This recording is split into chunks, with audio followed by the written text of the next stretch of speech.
வணக்கம் நண்பர்களே, மற்றொரு கலந்துரையாடலில் இணைந்து கொள்கின்றோம். இன்று வழமைக்கு மாறாக கடந்த கால வரலாற்றோடு தற்பொழுது தற்சமயம் முக்கியமான விடயமாக பேசப்படுகின்ற மலைய தமிழர்களுடைய எதிர்காலம், அவர்களுடைய கடந்த காலம், அவர்கள் எவ்வாறு வடக்கோடு தொடர்புபட்டிருந்தார்கள், இது தொடர்பில் காந்தியத்தினுடைய பங்கு மிக முக்கியமான பங்காக இருக்கின்றது. அதே சமயம் தற்பொழுது அரசாங்கம் மலையத்தில் வாழக்கூடிய மக்கள் அவர்கள் தாங்கள் விரும்புகின்ற எந்த மாவட்டத்திலும் குடியிருப்பதற்கு ஆதரவு அளிப்பதோ, அந்த அவர்கள் அந்த காணிகளை வாங்குவதற்கு 1 கோடி நிதியை வழங்குவதற்கும், ஒவ்வொரு குடும்பத்துக்கும் 1 கோடி நிதியை வழங்குவதற்கும் தயாராக இருப்பதாக சொல்லியிருக்கிறார்கள்.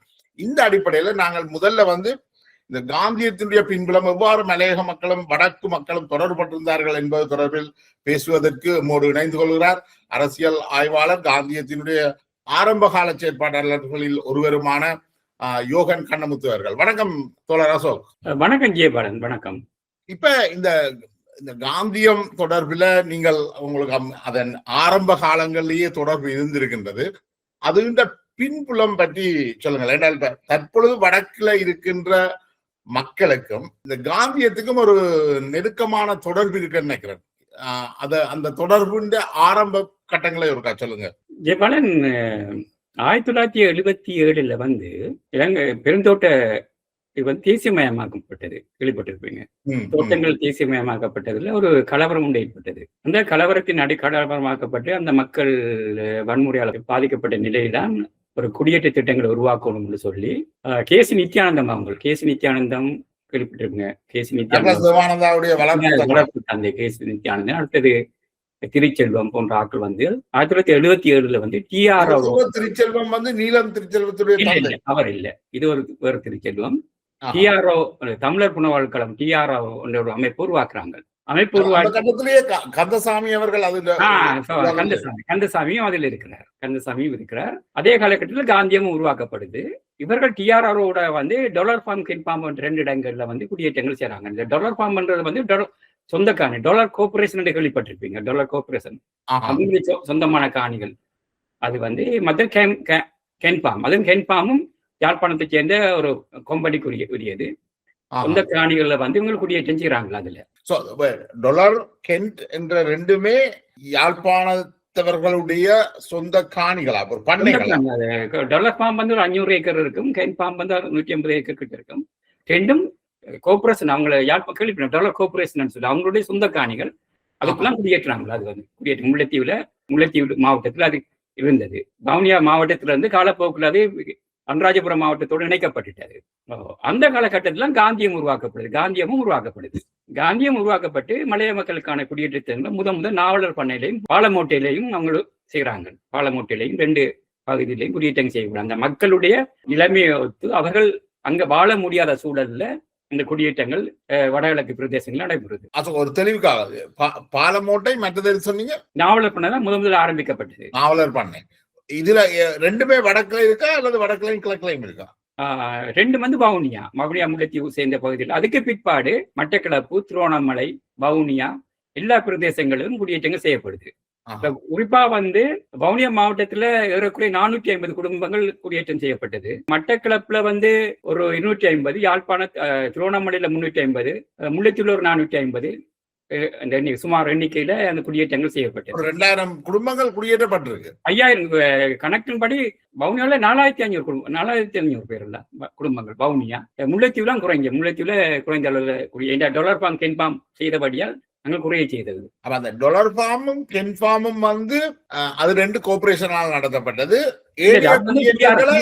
இல்ல கோஆபரேஷன் காணிகள்ல டிஆர்ஓ தேசிய நித்யானந்தமாக பொருட்படுத்தி செய்தவங்க. அது அந்த 2 குடியேற்ற திட்டங்களுமே டிஆர்ஓவால தான் குடியேற்றப்பட்டது. Dollar Farm Kent Farm. ஏழிய குடியேற்றங்களை யார் செய்தது?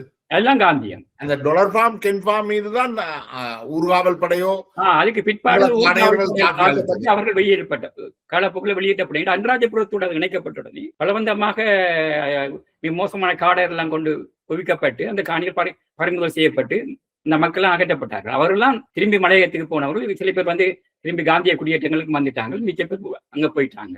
அதுல ஒரு வைக்கிற ஒரு குற்றச்சாட்டு என்னென்றால், இந்த மலையக தமிழர்கள் அங்கு விரட்டப்பட்ட தமிழர்கள் இங்கு வந்து எல்லைப்புற கிராமங்கள்ல குடியேற்றப்பட்டதாக சொல்லப்பட்டது. டொலர் ஃபார்ம், கென் ஃபார்ம் அந்த ரெண்டு வெள்ளை அது என்னோட டொலர் ஃபார்ம், கென் ஃபார்ம் பதவியாக்கு பக்கத்துல அது இருக்கு. அடுத்த கிராமம் சிங்கள கிராமம் பதவியா. ஆனா காந்திய குடியேற்ற திட்டங்கள் எல்லைப்புறங்களுக்கு அப்படை. இப்ப காந்திய உதாரணம் மாலையக்கட்டு எடுத்து பாத்தீங்கன்னா, மாலையக்கட்டுல இருந்து ஒரு 7-8 மைல் அங்கால சிங்கள கிராமங்கள் தான். இப்ப 7-8 மைல்கள் பயணிக்கணும், சிங்கள கிராமங்களுக்கு போகணும். 7-8 மைல் தூரம் இருக்காது.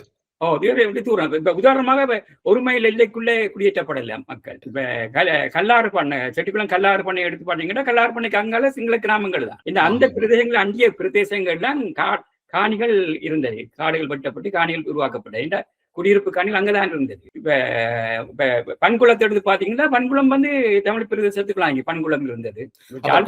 மீது இவர்கள் வந்து எல்லைப்புற கிராமங்கள்ல குடியேற்றினார்கள் என்று சொல்ற குற்றச்சாட்டு அவ்வளவு பொருத்தம் இல்லாத குற்றச்சாட்டு. எல்லைப்புறங்கள் அந்த குடியேற்ற திட்டங்கள்ல சில வேற பிரச்சனை இருந்தது. குடியேற்ற திட்டம் உதாரணமா வந்து மலைய மக்கள் வந்து பெருந்தோட்ட பயிற்சியில் ஈடுபட்டு கொண்டிருந்தவர்கள், அவங்களுடைய புவியியல் பின்னணி வேற, காலநிலை சூழல்கள் வேற, தோட்ட பயிற்சியையும் வேற.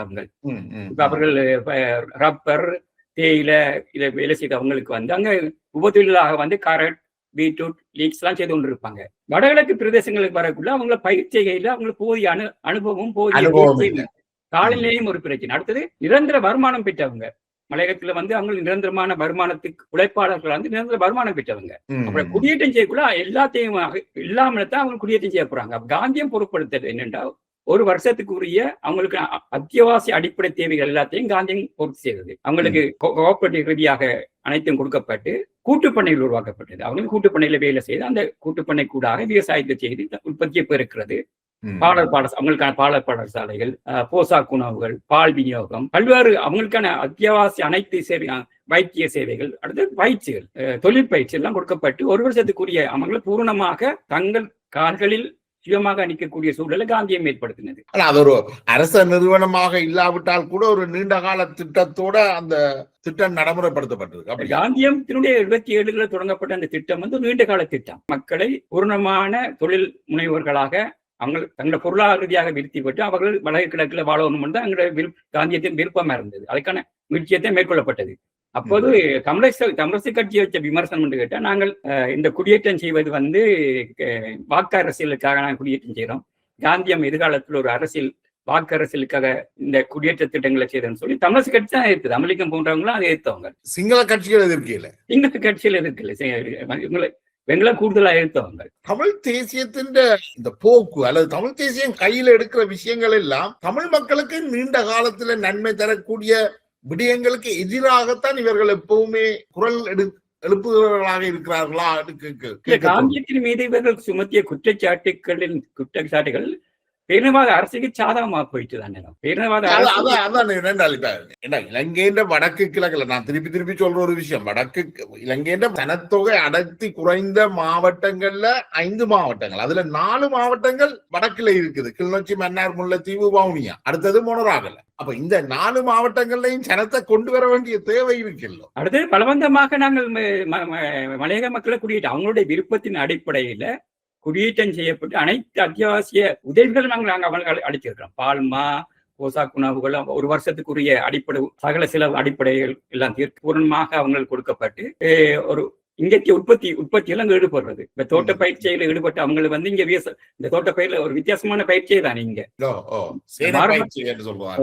அந்த சிறு பயிற்சியில ஈடுபடுறதுக்கான அந்த எல்லா முயற்சிகளையும் நாங்க வழங்கியிருந்தாங்க. அது வெற்றி, பூர்ணமான வெற்றி. இப்ப ஆனா அந்த காந்தியத்தினுடைய செயற்பாடுகள் உண்மையிலேயே வெற்றி என்று தான் பார்க்கணும். இன்றைக்கு வரைக்கும் அந்த குடியேற்றங்கள்ல இருந்து வந்த மக்கள் தான் இன்றைக்கு வன்னிக்குள்ள பெரும்பான்மையாக இருக்கிறார்கள். அந்த மக்கள் இன்றைக்கு மக்கள் ஒரு 3வது தலைமுறைக்கு வந்துட்டாங்க. ஒரு கல்வி சமூகமாக மாறிட்டாங்க, தொழில் முனைவோராக கல்வி சமூகமாக மாறிட்டாங்க.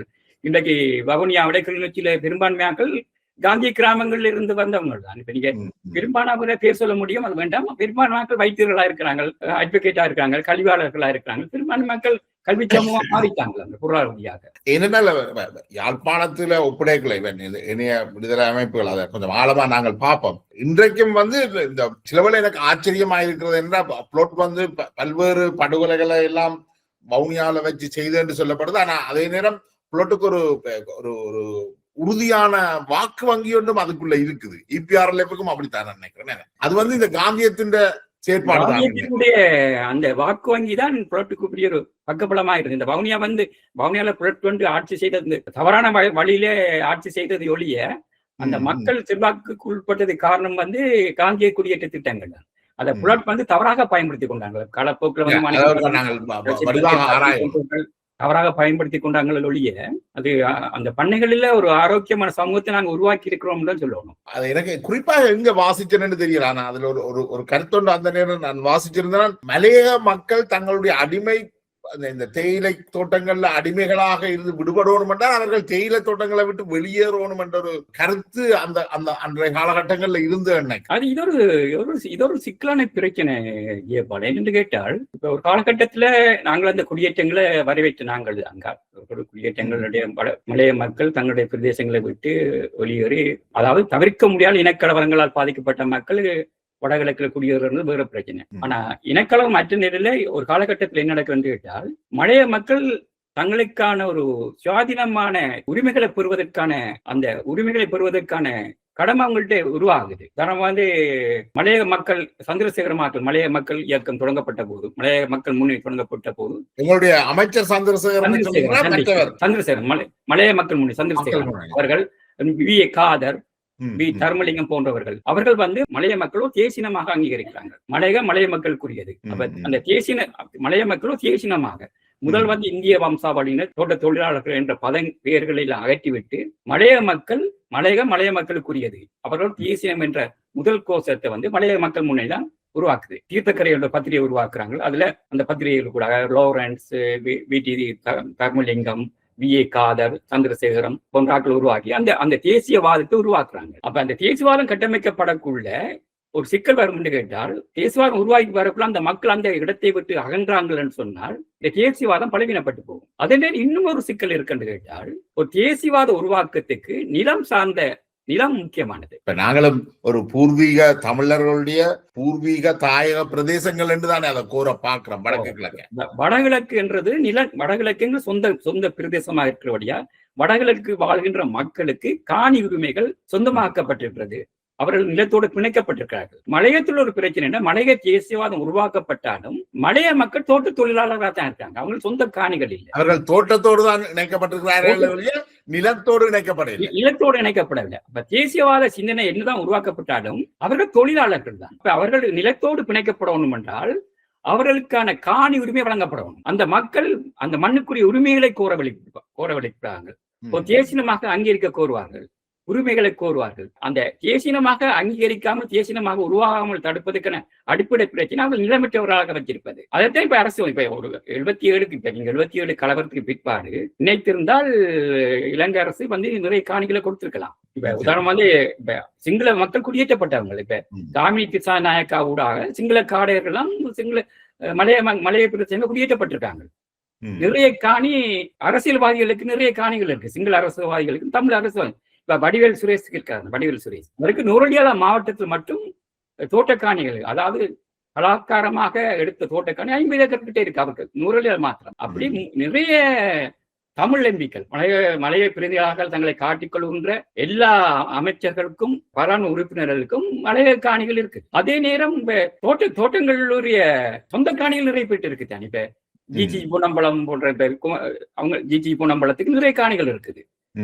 அப்படி நிறைய காணிகள் அங்க சொந்த காணிகள் இருக்காங்க. இப்ப இவர்கள் விரும்பினா அந்த சொந்த காணிகள்ல மலைய மக்களை குடியேற்றலாம். பெரும் தனவந்தர்கள், பெரும் அரசியல்வாதிகளுக்கு சொந்த காணிகளும் இருக்கு. நான் சொல்ற இவர்கள் சுரேஷ் போன்றார்கள் தோட்ட காணிகளை சுவீகரித்துக் கொண்டார்கள். வேறு அரசியல்வாதிகள் சொந்த காணிகள் இருக்கு. இவர் விரும்பும் பட்சத்துல அந்த மக்கள் அங்க குடியேற்றலாம். ஆனா இதுக்கு தயார் இல்லை.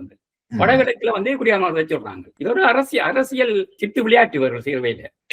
அங்க இருக்கிற தனி நபர்கள் அந்த காணியை கொடுத்தாலும் அந்த காணியை எவ்வளவு தூரம் அங்குள்ள லட்சக்கணக்கான மக்களுக்கு காணும் என்று இருக்குதானே. ஒரு சனத்தொகை 7 விதமான மக்கள் மலையகத்துல வாழ்கிறார்கள் நினைக்கிறேன். இது ஒரு வரலாற்று ரீதியா பார்க்கணும்.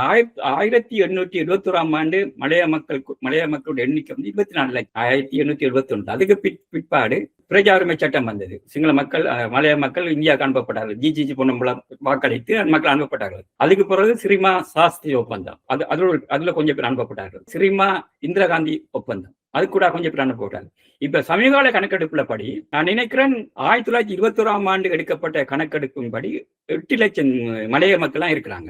1921 1924 25 இப்ப சமீபத்தில் எடுக்கப்பட்ட மக்கள் வந்து 6 லட்சம் பேர் தான் இருக்கிறாங்க. 2 லட்சம் பேர் குறைய அடைஞ்சிட்டாங்க. 24 லட்சம் மக்கள்ல இருந்து 8 லட்சமாக மாறி இப்ப 6 லட்சம் பேர் தான் இருக்கிறாங்க. 1871 24 லட்சம் பேர் இருந்தவையா? 24 லட்சம் பேர் தோட்டத்தோட தொழிலாளர்கள் இருந்து மலைய மக்கள் இருந்திருக்கிறாங்க. அது அந்த பிரஜா உரிமை சட்டத்தால நிறைய குறிப்பிட்ட மக்கள் வந்து இந்தியாவுக்கு நாடு கடத்தப்பட்டாங்க. 5 லட்சம் பேரை தான் இந்தியா ஏற்றுக்கொண்டிருக்குது. இந்தியா ஏற்றுக்கொண்டவர்கள் நிறைய பேர் வெளியேறிவிட்டார்கள்.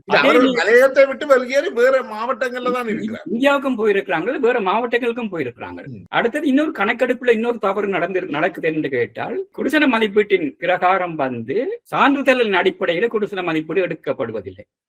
உங்களுடைய வாய் அபிப்பிராயம் படிதான். பெரும்பான்மையான மக்கள் என்ன செய்யறாங்களோ இந்திய தமிழர்களாக இல்லாட்டி இலங்கை தமிழர்களாக தங்களை அடையாளப்படுத்தக்கூடிய அந்த எண்ணிக்கையும் குறைவு. அதான் இப்ப இன்றைக்குள்ள மிக முக்கிய பிரச்சனை அதா இருக்குன்னு நினைக்கிறேன். அப்ப அந்த 80 இருந்து 8000 இருந்து 6000க்கான இதுல வந்து இந்த சிக்கலும் இருக்குது. தமிழர்கள் காலப்போக்குல அவர்கள் இலங்கை தமிழர்களாக தங்களை பிரகடனப்படுத்திக் கொள்றாங்க. அடுத்தது கல்வி வளர்ச்சி, பொருளாதார வளர்ச்சி, நவீனமயமாதல் தொடர்பாக அவர்கள் இடம்பெயர்ந்துட்டாங்க. கொழும்பு, ஏனைய பிரதேசங்கள் எல்லா இடங்களுக்கு குடிபெயர்ந்து மலையகத்தை விட்டு நிறைய பேர் இடம்பெயர்ந்தார்கள். அப்ப இருக்கிற மக்கள் வந்து குறிப்பிட்ட கொஞ்சம் பேர் தான். இப்ப நீங்க எடுத்து பாத்தீங்கன்னு சொன்னால் 1,50,000 குடும்பங்கள் தான் இப்ப சராசரி மலையகத்தில் வாழ்கின்ற குடும்பங்கள் எண்ணிக்கை வந்து 1,50,000 தான் இருக்கும். ஆனா காணிகளின் தொகை வந்து 1,50,000 ஹெக்டர். அது கொஞ்சம் 1,70,000 ஹெக்டர் நினைக்கிறாங்க. 1,70,000 ஹெக்டர் பெரிய காணி தொகை இருக்கிறது. எனவே அவருக்கு சிறிய அந்த காணிகளில் இருந்து அந்த மக்களுக்கு பகிர்ந்தளிப்புன்றது பெரிய விடயம் இல்லை. 1,50,000 குடும்பங்கள் தான் இருக்க போகுது. 6 லட்சம் மக்கள் குடும்ப தொகை குடும்பமாக பார்க்கும்போது 1,50,000 பேர் தான் இருக்க போறாங்க. காணியில் வந்து 1,70,000 ஹெக்டர் காணி இருக்குது.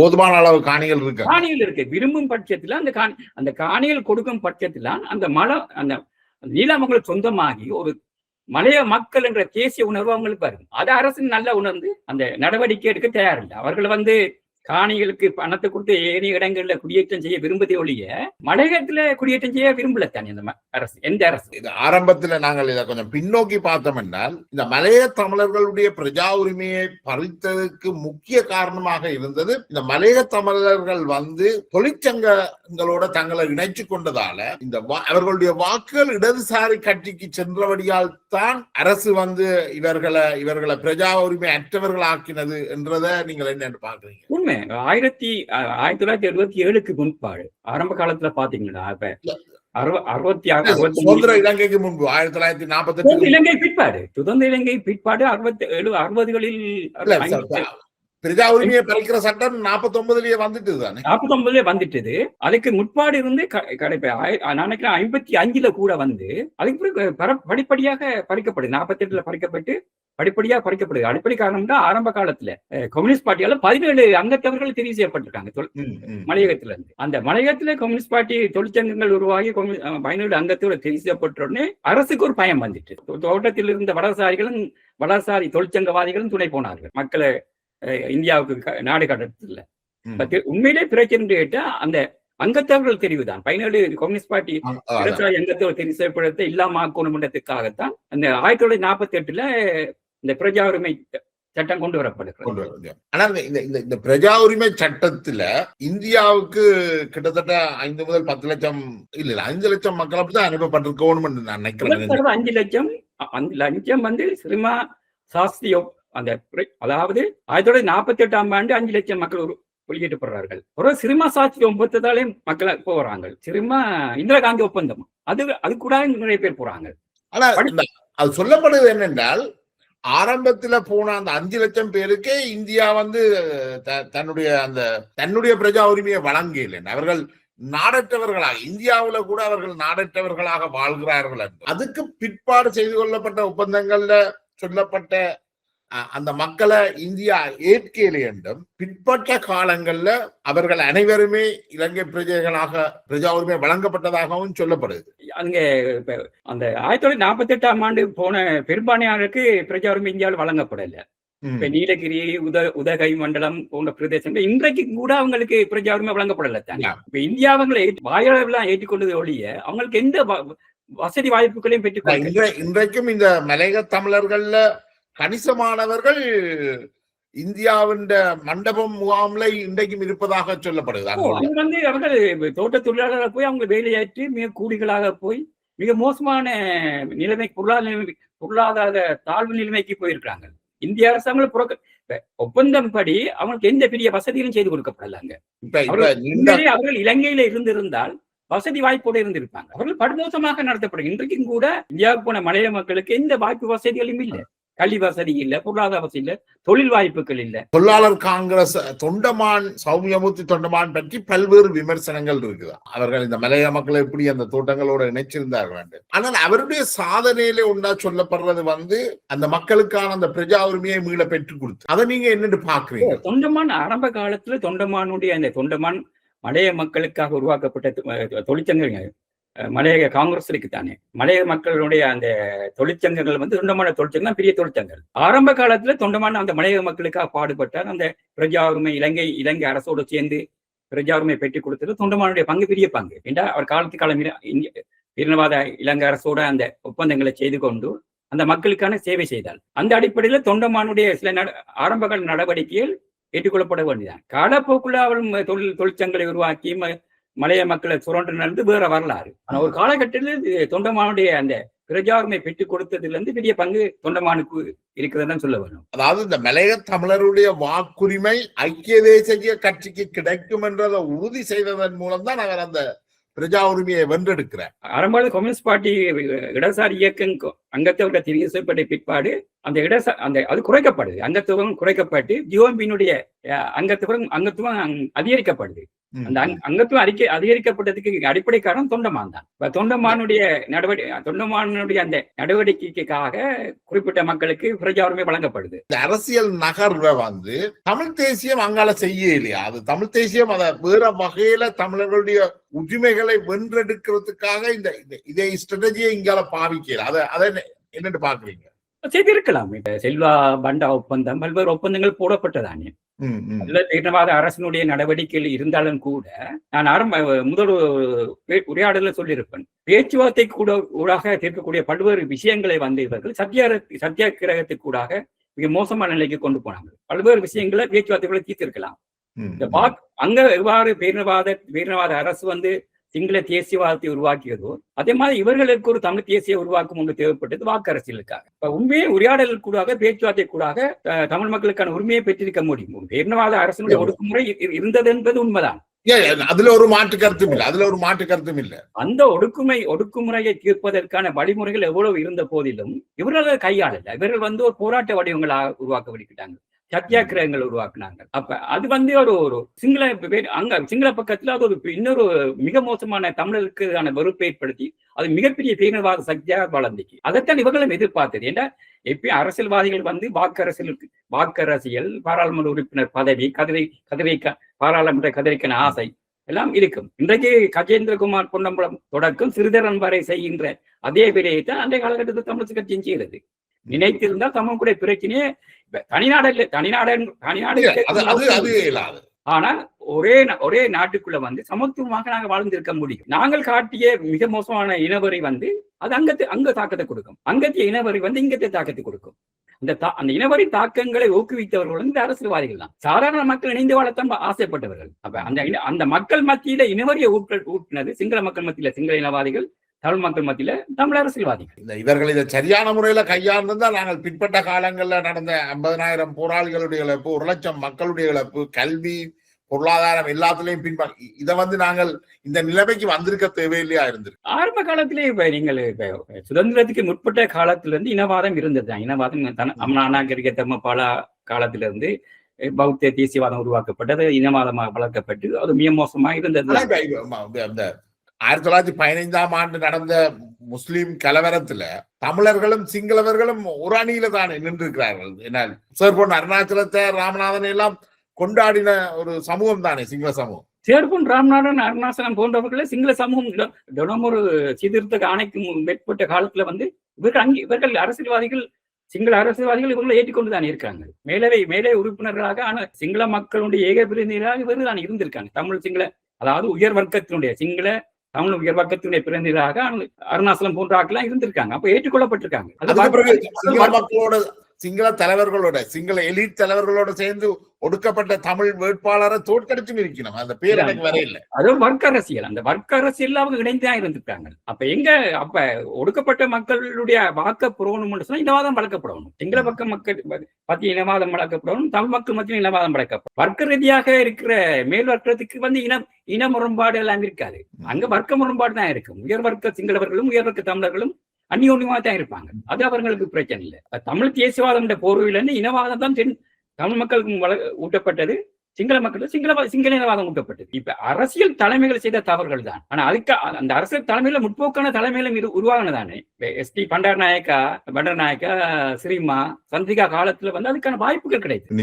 வாய்ப்புகளை நாங்க பயன்படுத்திருக்கலாம். இப்ப இனவாத அரசுன்றது யூஎம்பி அரசு தான். இல்ல அதான் இறக்கப்பட்டது. என்ன அந்த காலகட்டங்கள்ல நான் உங்களும் பார்க்க ஒரு 10 வயது குறைந்த இடைவெளி ஒன்று இருக்கு. ஆனால் எனக்கு தெரிஞ்ச இனவாத அரசு முழுக்க ஜி.ஆர். ஜெயவர்தனா தான் இந்த கண் முழுக்க நிற்கும் என்றால் அவரை தான் நான் அனுபவிச்சிருக்கிறேன். இந்த கண்டி யாத்திரை கொண்டு போனது, அந்த ஒப்பந்தங்களை கிழிச்சது, 83ஆம் ஆண்டு கலவரம், அதில் அவர் விட்ட அறிக்கைகள், இது எல்லாமே ஜே.ஆர். ஜெயவர்தனாண்ட காலகட்டத்துக்கு பிறகு நிலைமை கொஞ்சம் மாறினதைத்தான் பார்க்கலாம். அந்த ஜே.ஆர். ஜெயவர்தனாண்ட காலகட்டம் தான் மிக மோசமான இனவாத காலகட்டமா இருந்தது. ஜியோமின் உருவாக்கத்துல டி.எஸ். சேனாநாயக்கா கொண்ட ஜியோமின் உருவாக்கத்திலிருந்து பாத்தீங்கன்னா இனவாதத்தினுடைய மையப்புள்ளியாக அந்த கட்சியா இருந்திருக்கு. ஜே.ஆர். ஜெயவர்தனுடைய கண்டி யாத்திரை எல்லாம் தமிழ் மக்களுக்கு கொடுக்கப்பட்ட அனைத்து உரிமைகளுக்கு எதிராக யாத்திரை போனது ஜியோம்பி தான். பண்டநாயக்க செல்வ ஒப்பந்தம் கிழிக்கப்பட்டது ஜியோம்பினுடைய தாக்கத்தால. அப்ப இனவாத கட்சியான ஜியோம்பிக்கு தான் தமிழரசு கட்சியும்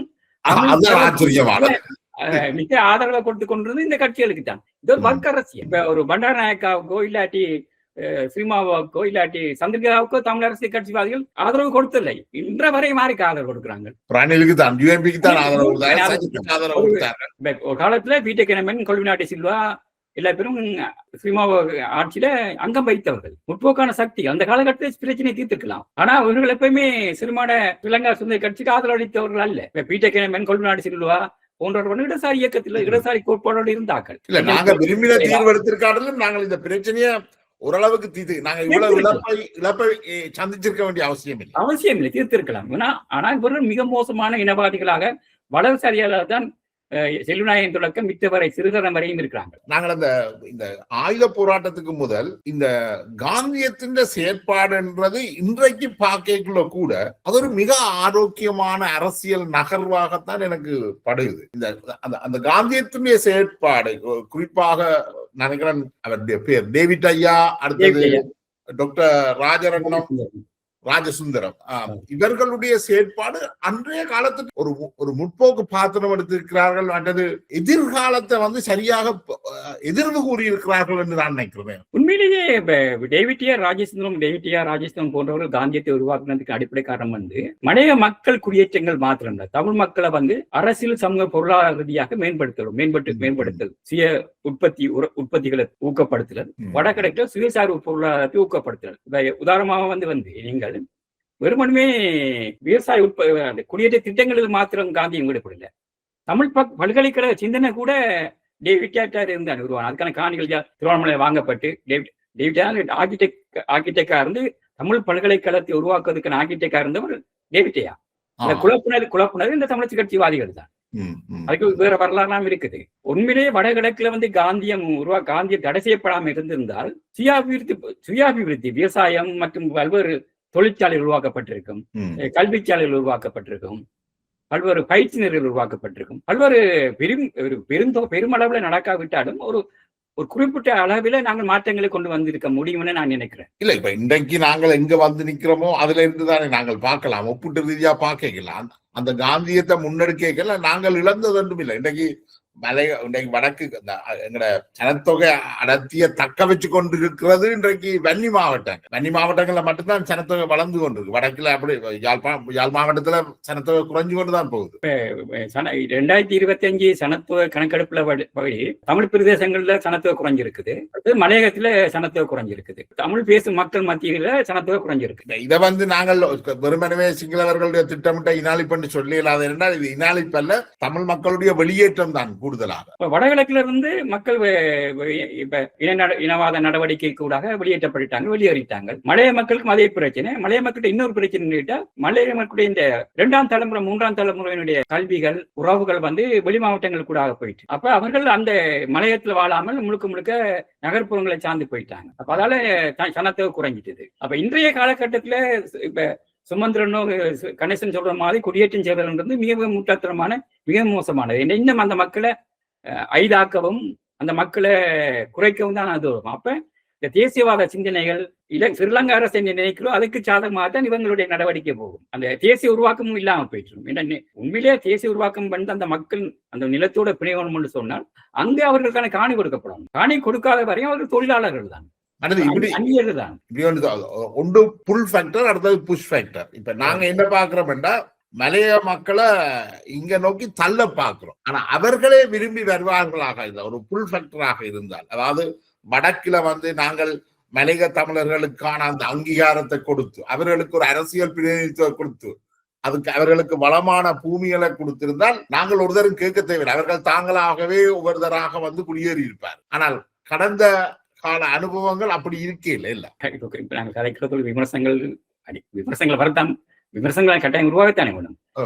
யாழ்ப்பாணத்துல மலைய மக்களை குடியேற்றத்தில் நிறைய சிக்கல் இருக்கு. இல்ல நான் யாழ்ப்பாணம் 2 பிரச்சனை இருக்கு. என்றால் அவங்கள்ட்ட நிறைய இப்ப நிறைய சொன்னாங்க, மக்கள் வெளிநாட்டில் இருப்பவர்கள் காணிகளை கொடுக்குறாங்க குடியேறீங்க. இதெல்லாம் சும்மா இதெல்லாம் காணி கொடுக்க மாட்டான். நான் சொல்ல வரேன், அங்க சாதிய மனப்பான்மை ஒன்று இருக்குத்தானே மலைய வடக்குல கடுமையாக அந்த சாதிய மனப்பை திரும்பி உருவாகுது. நெருப்புத்த நெருப்பாக இருந்த சாதிய மனோபோகம் இப்ப கூடதாக வருது. இப்ப மலைய மக்கள் குடியேறக்குள்ள 2ஆம் பட்சமாக தான் கருதப்படுவாங்க. அப்ப அந்த மலைய மக்களுக்கான எந்த உரிமை அங்க கிடைக்க போறல. என்ன பொறுத்தவரை மலைய மக்களான தீர்மானிக்கணும், மலைய மக்கள் மலையத்துல வாழ்றதா இல்ல மலைய மக்கள் வடகிழக்கு போறாங்க அவங்க தீர்மானம். எனக்கிட்ட அபிப்பிராயம் கேட்டால் மலைய மக்கள் அங்கே வாழ்வதுதான் சாத்தியமே என்றால் ஒரு தேசியவாத உருவாக்கத்தை அவங்க மலைய மக்களுக்குத்தான் என்ற உணர்வை அவங்க புறணும் என்றால் அது அந்த அரசியலை அவங்க முன்னெடுக்கணும் என்றால் காணிக்கான போராட்டத்தை முன்னெடுக்கணும். அரசியல்வாதிகளும் இந்த காணிக்கான போராட்டத்துக்காக ஒத்துழைக்கணும். வடகிழக்கு அரசியல்வாதிகளும் அந்த காணியை வழங்குவதற்கான இந்த போராட்டத்தை முன்னெடுக்கணும். இங்க வர சொல்ற இந்த அரசியல் மொழிபெரும் இலங்கை அரசோடு ஒரு போராட்டத்தை கொடுக்கணும், ஒரு கோரிக்கையை வைக்கணும், ஒரு உரையாடல் வைக்கணும். மலைய மக்களுக்கு காணிகளை வழங்குங்கள். 200 வருஷமாக அந்த மக்கள் அந்த ஒழிச்சு கொண்டிருக்காங்க. லைன்கள்ல வாழ்றாங்க, எந்த உரிமையும் இல்லை. இன்னும் தோட்டங்கள் தான் வாழலாம், லைன்கள் வாங்க, ஒரு முகவரி இல்லை அவங்களுக்கு. ஒரு கிராமமாக இன்னும் அவர்கள் வளரல, கிராமம் இல்லை, இன்னும் தோட்டங்கள்லாம் தோட்டமாகத்தான் இருக்குது. உதாரணம் ஆரம்ப காலத்திலே இவங்கள் தனியார் தோட்ட உரிமையாளருக்கு அப்பால அரச தோட்டங்களுக்கு தனி அங்க முதல்படியாக அவர்கள் காணிகள் வழங்கலாம்.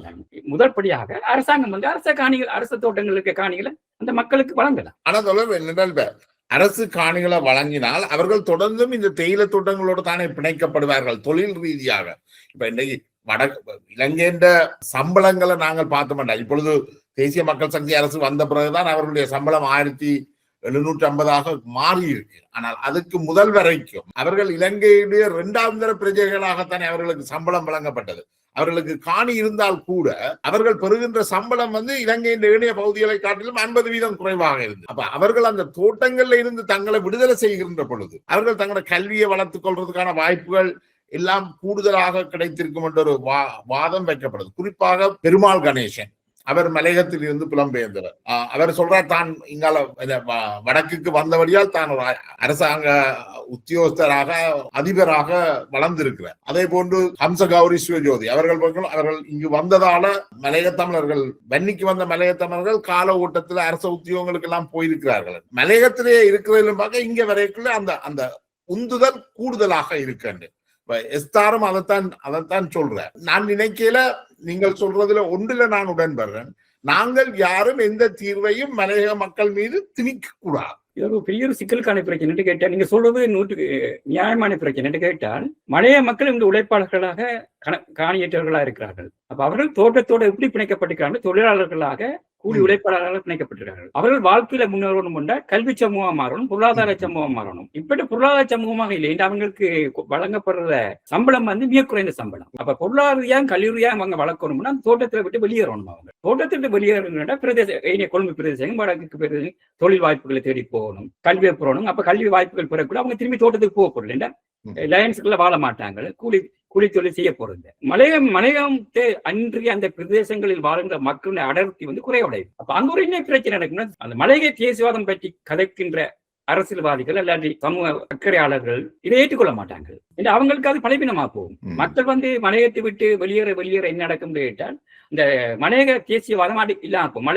மலையகம் என்ற கோஷம் இல்லாம போகும். இப்ப மலையம் என்ற கோஷத்தை நாங்கள் முழு ஏற்றுக்கொண்டு அந்த மலையத்தில் இன்னும் தோட்ட தொழிலாளர்களா காலம் பூராகவும் இருக்க போறோமா? தோட்ட தொழில் அந்த அடிமை தொழிலிருந்து தொழில் வளர்ச்சி விஞ்ஞான பூர்வமாக தொழில் வளர்ச்சிக்கூடாக வெளியேறி நாங்கள் சமூகத்தை வளர்க்க போறோமான ஒரு பிரச்சனை இருக்கு. ஏன்னா இந்த அரசு மலையகத்துல எந்த மாதிரி நவீன கட்டமைப்புகளையும் உருவாக்க போறதில்ல, நவீன தொழில் வாய்ப்புகளையும் பெற்றுக் கொடுக்க போறது. காலங்காலமா அவங்களோட அடிமைகளை தான் பயன்படுத்த போகுது. அப்ப அதுல இருந்து வெளியேறணும்னா கல்வி வாய்ப்புகள், நவீன தொழில்நுட்ப முறைமைகளை நாங்கள் நாடி போகணும், பொருளாதார வசதிகளை நாடி போகணும். அப்ப அந்த தோட்டங்களில் வெளியேற வேண்டிய அவசியம் வருது. வந்தால் இந்த தேசியவாத சிந்தனை இல்லாம போகும். அப்ப தேசியவாதம் இல்ல, அப்ப மலைய மக்களுக்கு உரியது என்ற கோஷம் இல்லாம போகும். அதை சில எல்லாரும் விரும்ப மாட்டாங்க. இது ஒரு சிக்கலான பிரச்சனை. சரி, நீங்க சொல்ற அந்த கோஷம் சரி, அதே நேரம் மலைய மக்களுடைய அடையாளம். ஆனா இன்னொரு கேள்வி வருது என்னன்னா, மலையக மக்களுடைய அடையாளம் என்றது என்ன? அவர்கள் அடிமையான அந்த வாழ்வுதான் அவர்களுடைய அடையாளமா என்றதும் ஒரு சிக்கலாக வருது. ஆனா நாங்க சொல்ற இந்த பொருளாதார வளர்ச்சி, கல்வி வளர்ச்சி இதெல்லாம் ஏற்பட இன்னும் ஒரு 30-40 ஆண்டுகள், அரை நூற்றாண்டு ஆகலாம். தேசிய இனத்துக்குரிய அங்கீகாரமே தேசிய நம்ம கலை, கலாச்சாரம், பண்பாடு, மொழி, நிலம், பொருளாதார கட்டமைப்பு இவை இருந்தா தான் தேசியமாக அங்கீகரிக்கிற அந்த வரலாற்று அரசியல் பண்புகள் இருக்க முடியும். இப்ப மலையகத்தை பொறுத்தவரை அவர்கள் தேசியமாக உருவாகி வாரார்கள் என்று சொல்லலாம். ஆனால் முழுமையாக இல்லை. அவங்களுக்கு சொந்தமாக நிலம் இல்லை, பொருளாதார கட்டமைப்பு இல்லை. இந்த பொருளாதார கட்டமைப்பு முழுக்க தோட்ட தொழிலாளர்களாக தான் இருக்கிறாங்க. நாளைக்கு தொழிற்சங்கங்கள் வேலை கொடுக்கலன்னு சொன்னா முழுக்க அகதிகளாக போயிடுவாங்க. நிரந்தர பொருளாதார கட்டமைப்பு ஒன்றுமே இல்லை, நிரந்தரமான ஒரு நிலமும் இல்லை அவங்களுக்கு. அப்ப ஒரு கற்பனாவாத தேசிய சிந்தனையாகத்தான் இதை பார்க்கலாம். கற்பிதம் தான் இது. அந்த கற்பிதத்தை நாங்க உண்மையாக்கணும். இப்ப கற்பிதமா தான் இருக்குது. அது உண்மையாகிறதுக்கான சாத்தியம் இல்லையோ என்று தோன்றுது. ஏனென்றா நீங்கள் ஏற்கனவே சொல்லிட்டீங்க, மலையத்தினுடைய சனத்தொகை 24 லட்சத்துல இருந்து குறைஞ்சு 8 லட்சமாகி இப்ப 6 லட்சமா வந்துட்டு. இப்ப என்ன பிரச்சனைனா, இந்த 6 லட்சத்துல மலையக தமிழர்களுடைய அண்மைய புள்ளி விவரம் எனக்கு நான் சொல்றது சரியாக இருந்தால், அவர்கள் 2.5% தமிழர்கள் தான் தங்களை மலையக தமிழர்களாக அடையாளம் காண்றார்கள். மலையக தமிழர்கள் இறந்து போகவோ அல்லது அவர்கள் நாட்டை விட்டு வெளியேறவோ இல்லை. அவர்கள் இலங்கை தமிழர்களாக தங்களை அடையாளம் காண துவங்கிட்டனர். இப்ப அரசாங்கம் இதுவரை இந்திய தமிழர்களாக சொல்லப்பட்டது கடந்த ஆண்டுதான். இந்த புதிய அரசாங்கம் வந்த பிறகுதான் அவர்களுக்கு மலையகத்தவர்கள் அல்லது மலையக தமிழர்கள் என்ற அடையாளம் வருது. ஆனால் அதுக்கு முதலே சனத்தொகையில 7.5% இருந்தவர்கள் 2.5% வந்துட்டு. அது இந்த அர்த்தம் அவர்கள் ஏனைய சமூகங்களோட, குறிப்பாக இலங்கை தமிழ் சமூகத்தோட 2.5 கலந்து விட்டார்கள். வன்னி மாவட்டத்தில் 60% மலையக தமிழர்கள். அங்கிருக்கின்ற எனது நண்பர்களும் சரி, நான் பேசியவர்களும் சரி, அவர்கள் தங்களை மலையகத்தவர்களாக அடையாளம் காணல. என்றால் அது ஒரு ஜியோகிராபிக்கல் பிரதேச ரீதியான அடையாளம் தானே, அவர்கள் காணல. அதே போல கொழும்புல உள்ளவர்கள் கூட தங்களை மலையகத்தவர்களாக அடையாளம் காணல. அப்ப கிட்டத்தட்ட இது ஒரு கற்பனாவாதமாக இருந்து அப்படியே இல்லாமல் போகிறதைத்தான் நாங்கள் யதார்த்தத்துல பாக்குறோம். நீங்கள் என்னண்டு 2025 கணக்கெடுப்புல பாத்தீங்கன்னா, 2021 8 லட்சம் மலைய மக்கள்.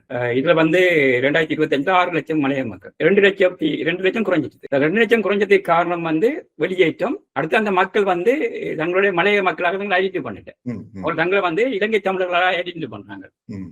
மலையகத்தில் இருக்கிற மக்களை தங்களை இலங்கை தமிழர் ஐடென்டிஃபை பண்ணக்கூட வெளியேறின மக்களை எப்படி தங்களை மலையக மக்கள் என்று சொல்லுவாங்க. அந்த சிக்கல் இருக்கு. ஆனா இது ஒரு பெரிய பிரச்சனை என்றால், மலையகத்துல மக்கள் அந்த தோட்ட தொழிலாளராக இருக்கும் வரையும் அவங்களுக்கு விமோசனம் இல்லை. அந்த மக்களுக்கு முக்கியமான காரணம். அப்ப அந்த மக்களுக்கான பொருளாதார அடிப்படை வசதிகளை நாங்கள் எவ்வாறு செய்ய போறோம்? அந்த அந்திய மலையக தோட்ட தொழில் மலையக தோட்டங்களை அந்திய பிரதேசங்களை நவீன கிராமங்களை உருவாக்கி தொழில் வாய்ப்புகளை கொடுத்து அங்கே குடியமர்த்த போறோமா? அப்படி குடியமர்த்தினால் வேற வாய்ப்புகளை உங்களுக்கு உருவாகும். தோட்டத்தை விட்டு கீழே இறங்கி கிராமங்கள்ல கிராமங்களை உருவாக்கு. இல்ல சிங்கள அரசு கடந்த காலங்களில் அப்படி சிங்கள கிராமங்களை உருவாக்கிறது. சிங்கள குடியேற்றங்களை செய்திருக்காங்க. அந்த செய்திருக்காங்க.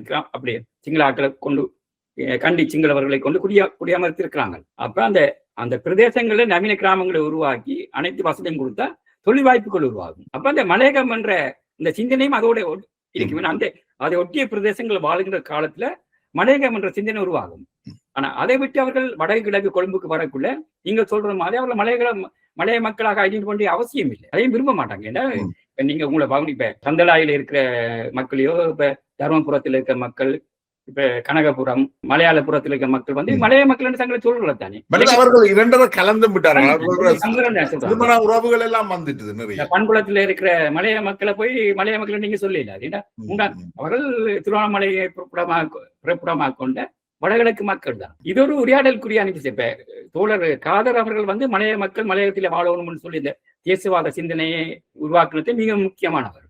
அவர் சொல்றாருன்னா மலைய மக்கள் மலையத்துல வாழணும் உண்டு. ஆனால் அந்த மலைய மக்கள் எதிர்கால வளர்ச்சி, பொருளாதார வளர்ச்சி, கல்வி வளர்ச்சி தொடர்பாக சிந்திக்கிற ஆட்கள் இதை ஒரு திறந்த உரையாடலாக செய்யும். நாங்க அபிப்பிராயம் சொல்லலாம். நாங்கள் அந்த மலைய மக்கள் தான் அதற்கான தீர்மானங்களை எடுக்கணும். இந்த காந்தியத்துக்கும் மலையக மக்களுக்கும் அதே மாதிரி இபிஆர்எல் பிளாட் ஈரோஸ் அமைப்புகளுக்கும் மலைய மக்களுக்கும் ஒரு நெருங்கின தொடர்பு இருக்கு. ஏன்னா இவர்கள் இந்த காந்தியத்தோட பின்னி பிணைந்திருக்கிறார்கள் நினைக்கிறேன். அதான் அந்த தொடர்புக்கு காரணமாக இருந்திருக்கவர். இப்ப இந்த காந்தியம் இந்த பிளாட்டுக்கும் காந்தியத்துக்குமான உறவு மிக நெருக்கமானது. இந்த காந்தியத்தில் உள்ள முக்கியமான நபர்கள் பிளாட் அமைப்பினுடைய ஆரம்பகால உறுப்பினர்களாக இந்த சந்ததியார் போன்ற இந்த உறவின் நன்மையும் தீமையும் எப்படி இருந்தது? எப்படி காந்தியம் உருவாக்கப்பட்ட போது தொண்டர்கள் பற்றாக்குறை இருந்தது. வடகிழக்குல காந்திய பண்ணைகள் எல்லாம் உருவாக்கப்பட்ட போது அங்க பணியாற்றுவதற்கான தொண்டர்கள் இல்லை. ராஜேந்திரம் டேவிட்டியாக்கள் அதுக்கான தொண்டர்களை தேடிக்கொண்டிருக்காங்க. அந்த தொண்டர்களை தேடிக்கொண்டிருக்கும் காலகட்டத்தான் புலப்டன் உருவாக்கப்பட்டு புலப்டுக்குள்ள நிறைய தொண்டர்கள் உருவாக்கப்படுறாங்க. அப்ப புலப்டனுடைய உருவாக்கம் வவுனியா, யாழ்ப்பாணத்தில் உருவாக்கப்படலை. வவுனியா முல்லைத்தீவு பிரதேசங்கள்லாம் புலப்டின் உருவாக்கம் உருவாகும். அப்ப எங்க புலப்டுக்கும் ஒரு தேவை இருக்கு என்று கேட்டால் அரசியல் நடவடிக்கையாக தங்களை பலப்படுத்தவும், அடுத்தது தலைமுறை வாழ்க்கைக்கு பண்ணைகளும் தேவைப்படுது அவங்களுக்கு. அப்ப காந்தியத்துக்கூடாக தங்கள் தொண்டர்களை அனுப்புறாங்க. காந்திய புலட் தோழர்களை காந்திய தொண்டர்களா அனுப்புறாங்க. அப்ப வடகிழக்குல பாத்தீங்கன்னா வன்னி, பாலமூட்டை, நாவலர் பண்ணை, மட்டக்களப்புல மாலையர் கட்டு எல்லாத்துலயுமே புலட் நாங்க தான் செய்யலாம். புலட் தோழர்கள் தான் காந்திய தொண்டர்களாக இருந்தோம். அப்ப டேவிட்டியாக்கும் ராஜேந்திரனுக்கும் ஆரம்ப காலத்துல தெரியாது. ஒரு பயங்கர ஆயுத இயக்கம் உண்டு. ஆனா ராஜேந்திரனுக்கு காலப்போக்குல தெரியும். ஆனா டேவிட்டியாக்கு முழுமையாக தெரியாது. அன்னைக்கும் டேவிட்டியாக்கு தெரிவு செய்யப்பட்டு இலங்கை அரசால கைது செய்யப்பட்டதுக்கு புறான் தெரிஞ்சிருக்கும் டேவிட்டியாக்கு புலட் ஒரு ஆயுத இயக்கம் சொல்லி அதுவரையும் டேவிட்டியாக்கு தெரிஞ்ச நியாயம் இல்லை. அப்ப இந்த வெகுஜன அமைப்பையும் ஒரு ஆயுத இயக்கத்தையும் எவ்வாறு கையாளர்ன்றது புலட் தவற விட்டு புலட் அதுக்குள்ள போயிருக்க கூடாது. அப்படி போயிருந்தால் புலட் தொண்டர்கள் அனுப்பி போட்டு அதோட எந்த ஐடென்டிட்டியும் வச்சிருக்க கூடாது. இப்ப உதாரணம் பாத்தீங்கன்னா மட்டக்களப்பு பாத்தீங்கன்னா காந்திய அமைப்பாளர் வாசுதேவா, கிழக்கு மாநிலத்தினுடைய காந்திய அமைப்பாளர் வாசுதேவா இருக்கார். அதே நேரம் புலட்டுடைய அமைப்பு செயலாளர். ஒரே நபர்கள் வெவ்வேறு தொப்பிகளை வெவ்வேறு காலகட்டத்தில் இப்ப நான் கைது செய்யப்பட்ட போது, நான் மட்டக்களப்புல கைது செய்யப்பட்ட போது எனக்கு கேட்ட கேள்விதான், ஜிஎஸ்பி மகேந்திரன் கேட்ட கேள்விதான், நீ ஒரு இயக்கத்துல எப்படி நான் முழுக்க காந்தியவாதியாக நான் என்ன சொன்னேன், எனக்கு புலட்டுக்கும் தொடர்பு இல்லைன்னு சொல்லி, நான் காந்திய தொண்டன்னு சொல்லி. ஆனா அவர் சொல்றாரு, நீ புலட்டுல இருக்கிறா, ஆனா காந்தியத்தில் வேலை செய்யறா, எப்படி ரெண்டுல நீங்கள் வேலை செய்றீங்க, ஏன் ஒரு வெகுஜன அமைப்புல போய் தவற செய்றீங்க அவரே கேட்டவர், டிஎஸ்பி மகேந்திரன் கேட்டவர். இந்த ஆரம்ப காலத்திலே அந்த பிரிவினை இருந்திருந்தால், அதாவது காந்தியம் வேறு புலட் வேறு என்ற அந்த பிரிவினை இருந்திருந்தால் காந்தியம் இன்னும் கொஞ்சம் வெற்றிகரமானதாக அமைந்திருக்க வாய்ப்பு. தடை செய்யப்பட்டிருக்கும், நீண்ட காலத்துக்கு பிறகு தடை செய்யப்பட்டு இப்ப சர்வோதய மாதிரி சில உயிர் வாழ்ந்து இருக்கிறார். சர்வோதய மாதிரி வேறு அமைப்புகள் மாதிரி ஆயுத அமைப்புகளோட அது தொடர்பு பட்டிருக்காட்டி அதை தடை செய்ய வேண்டிய அவசியமும் நிச்சயமா இருந்திருக்காது.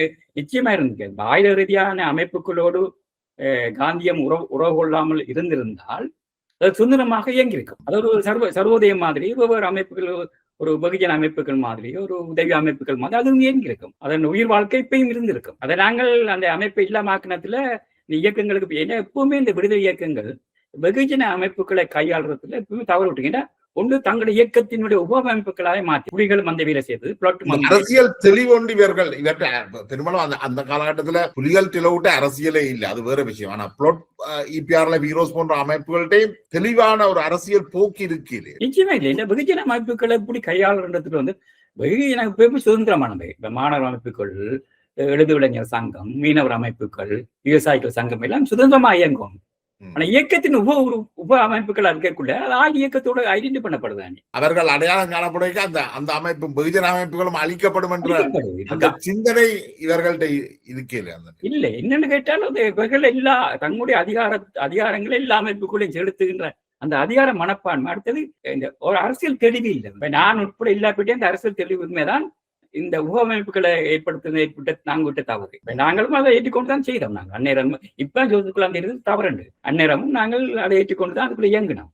ஒவ்வொரு அணிகளை சுயாதீனமாக செயற்பட நாங்கள் அனுமதிக்க இல்லாட்டி நிறைய அமைப்புகள் நாங்க புலத்துல வந்து மாணவர் அமைப்புகள் இருந்தது, தொழிற்சங்க அமைப்பு நிறைய இருந்தது, சிறு விவசாயிகள், கடத்தொழிலாளர் சங்கங்கள் போல ஒரு அமைப்புகள் எல்லாத்துலயும் நாங்க தான் அதுக்குள்ள அங்க போய் பொறுப்பாளர்களா இருக்கோம். சுயமான அந்த ஆய இயக்கத்தில் இருக்கிற புலத்தில் இருக்கிற ஆட்கள் தான் அதனுடைய பொறுப்பு. உதாரணம் என்ன பாருங்க, நான் புலத்தினுடைய மத்திய குழு உறுப்பினரா இருக்கேன். மாணவர் அமைப்புக்கும் நான் தான் பொறுப்பாளராக இருக்கிறேன். தொழிற்சங்கங்களுக்கு நான் தான் பொறுப்பாளர் இருக்கேன். தேடப்படுகின்றால் நான் உங்களை கைது செய்கிறது எல்லா அமைப்புகளையும் நீங்கள் தொடர்பு வச்சிருந்த எல்லா அமைப்புகளையும் அது பாதிக்கும். ஆனா அந்த அந்த அந்த அந்த அரசியல் தெளிவுங்கள்டையும் இருக்கு, தலைமையிட்டையும் இருக்குல்ல, அது நிறைய தவறு விட்டுருக்கேன். நான் திரும்பி பார்க்கக்குள்ள நிறைய தவறு விட்டுருக்கேன். காந்தியத்துல ஒரு முக்கியமா ரெண்டு கேள்வி இருக்கும். ஒன்று, டேவிட் ஐயா மீது பல்வேறு விமர்சனங்கள் இருந்தால் அவர் ஒரு பெரிய முற்போக்குவாதி அல்ல, ஒரு சீர்திருத்தவாதியாகத்தான் நாங்கள் அவர்களை பார்க்கலாம். ஆனால் அவர்கிட்ட இருந்த அந்த கற்றறிவு அல்லது அவர் வெவ்வேறு நாடுகள்ல பணியாற்றி நகர உருவாக்கங்கள் பற்றி அவர்கிட்ட இருந்த அறிவு தான் இந்த காந்தியத்தினுடைய வெற்றிக்கு ஒரு முக்கிய காரணமாகவும் இருந்தது. அவர் வந்து ஆரம்ப காலத்திலே வந்து ஒரு காந்திய சிந்தனையோட அவருக்கு அந்த பேரும் அவர் தான் வைக்கிறாரா? காந்தியம் பேரே அவர் தான் வைக்கிறார். காந்தியம் அவருக்கு இந்த கூட்டு பண்ண சிந்தனை எங்க வருதான்னு கேட்டா, இவர் இஸ்ரேலுக்கு போறார். இஸ்ரேல்ல வந்து இந்த கூட்டு பண்ண முறையை கற்கிறார். அவர் அரை ஏக்கர் கூட்டு பண்ண முறை வந்து இஸ்ரேல் அந்நேரம் உருவாக்கப்பட்டுட்டு அதை கற்றுக்கொண்டுதான் வாரா அந்த கூட்டு பண்ண அங்க வெற்றி அளிக்கிறாங்க. அப்ப அவருடைய பொருளாதார வசதியும் இருந்தது. பல்வேறு நாடுகள்ல ஆர்கிடெக்ட் முதன்மை ஆர்கிடெக்டா இருந்தபடியா நிதி பின்புலம் நிறைய உதவிகளும் இருந்தது. அப்ப அந்த சிந்தனையோட வாராள் அவர். அதாவது சுய பொருளாதார திட்டம், சுயராஜ்ய காந்திய பொருளாதாரத்தை உருவாக்குதல், சுயராஜ்யத்தை உருவாக்குறது, அதற்கூடாக ஒரு விடுதலை அடைதல் காந்திய கோட்பாடு தான். சுயராஜ்யத்தை உருவாக்குறது, சுய உற்பத்தி பொருளாதாரம். ஒரு காந்திய கிராமம்னா அங்க தன்னுரிமை பெற்ற கிராமமா தான் இருக்கும். பாடசாலை இருக்கும், வைத்தியசாலை இருக்கும், சிறுவர் பாடசாலை இருக்கும், சகலதும் கொண்ட ஒரு தன்னிறைவு கிராமம். அப்படியான கிராமங்கள் உருவாக்குறது அந்த நோக்கமா இருந்தது. அப்ப இன்னொரு கிராமத்தை தங்கி நிற்க வேண்டிய அவசியம் இல்லை. ஒவ்வொரு கிராமமும் சுய அதிகாரம் கொண்ட சுயராஜ்யங்களாக இருக்கும். அதுதான் அவருடைய கனவா இருந்தது. அந்த புள்ளியோட இந்த நீண்ட உரையாடலை முடிவு கொண்டு வரலாம் நினைக்கிறேன். உங்களுடைய நேரத்தை ஒதுக்கி உங்களோட வந்து இந்த கருத்துக்களை பயந்து கொண்டவங்க மிக நன்றி தோழர். நன்றி விஜயபாலன், நன்றி.